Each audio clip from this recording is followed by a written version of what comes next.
Hello, and welcome to today's episode. If you've already heard the introduction before, then just skip ahead about 5 minutes. Otherwise, the Bible is referred to as the living Word of God. It isn't a book that is meant simply to be read. It is a perspective-altering substance that is meant to be ingested and absorbed into you. And when it becomes a part of you, it changes you. And that is exactly what it is meant to do.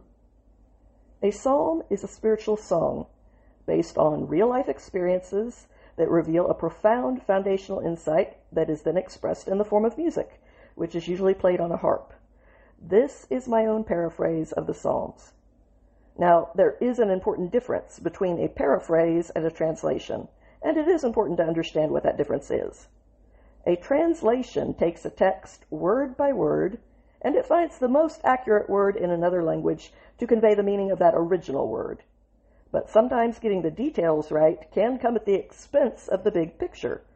For example, the literal translation for a butt dial and the literal translation for a booty call could end up being exactly the same if they were both translated very literally into another language. But we all know that those are two very different ideas. A paraphrase, on the other hand, is attempting to capture the spirit of the idea that is being expressed. But both approaches come with their own disadvantages. Sometimes the most literal translation for each word, while technically still accurate, also loses something in its translation.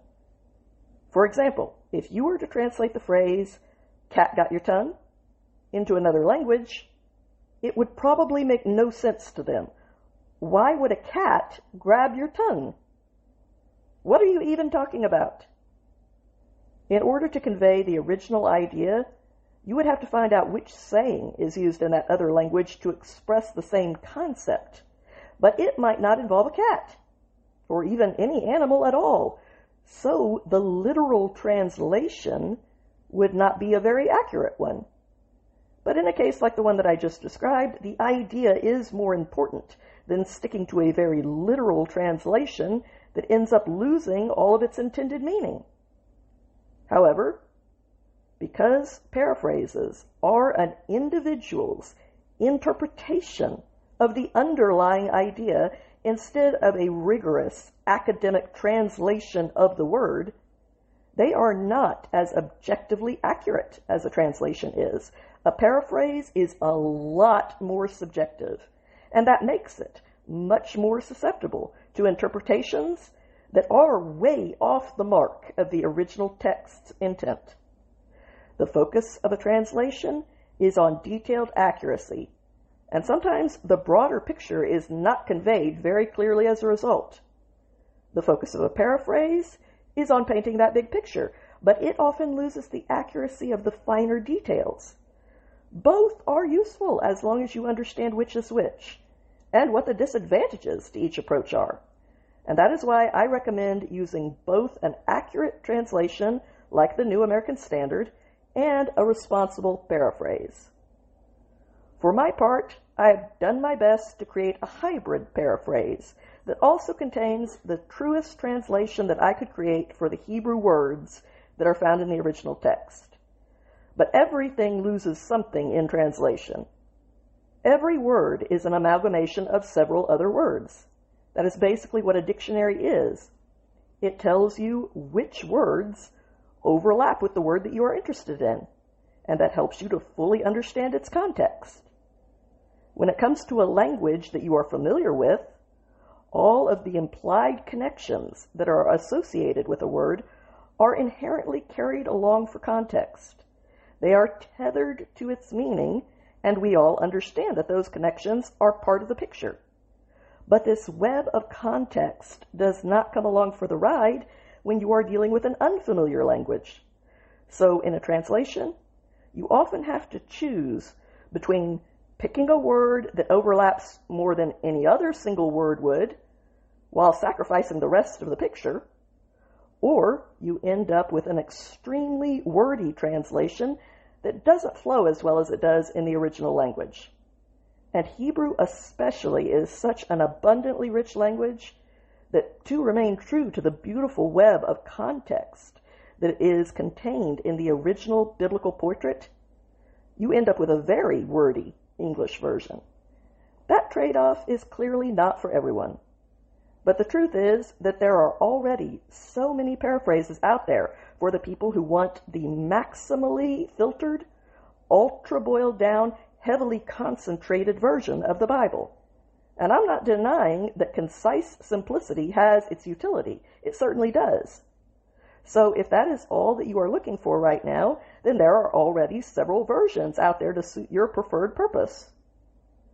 For the other people who want a deeper dive and a wider perspective to draw from as they try to understand the Scriptures fully, some amount of crisp, flowing directness will have to be sacrificed in exchange for the opportunity to view that broader and more complicated web of context. But hopefully, these attempts to contribute an additional tool to the versions of the Holy Scriptures that already exist will only add another dimension to the way that you experience faith. This psalm specifically mentions two places, Ephrathah and the field of Jaar. Ephrathah means fruitful, fertility, or abundance. It refers to the ancient name that was given to the region surrounding Bethlehem in Judah, which was the specific location where Rachel died and was buried, about 6 miles southeast of Jerusalem. In Micah 5, verse 2, Bethlehem Ephrathah was prophesied to be the birthplace of the promised Messiah, a prophecy of great significance that distinguished this place from all other towns. As Ephrathah means fruitful, and Bethlehem means house of bread, the combined name Bethlehem Ephrathah symbolizes a place of truly abundant provision in the coming Messiah. The field of Jaar means the fields of the wood, fields of the forest or thicket. This is a poetic reference to Kiriath Jearim, which means city of forests. This was a city in the southern territory of Judah, a place that was situated in the hill country on the other side of Jerusalem, about 10 miles away from that capital city.